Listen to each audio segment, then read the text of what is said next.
السلام عليكم ورحمة الله وبركاته.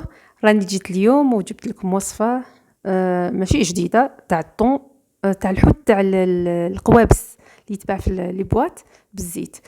هذا صنع منزلي وفي متناول الجميع وطريقة سهلة جدا.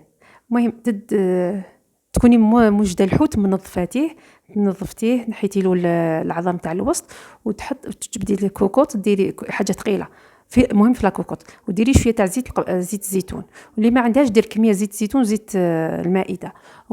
والحوت هذاك تاعك ديري له شويه ملح، هذا ما كان.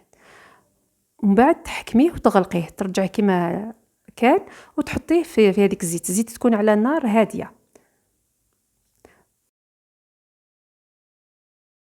لاكوكوط تاعك تكوني ديجا مشعلت على نار هادئه. تجبدي هذاك الحوت وتسد فيه حبه حبه داخل لاكوكوط، حتى تكملي كل الكميه وتغلقي عليها وديري لها الصفاره وتحسبي له 20 دقيقه حتى نص ساعه، وحلي له من بعد وتصيبيه كيما تاع اللي يتباع برا الجاهز تاع اللوزينات. الطعم تاعو رائع كي تجي تاكليه، صحي 100%.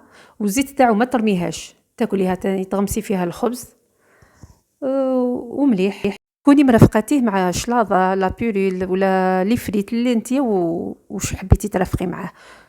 وان شاء الله تجربوها وترجعوا لي في لي كومونتير. وما تنسونيش بجام حنبابكم بيبيولي برك بلا كلوش باش يطلعوا لي في شويه.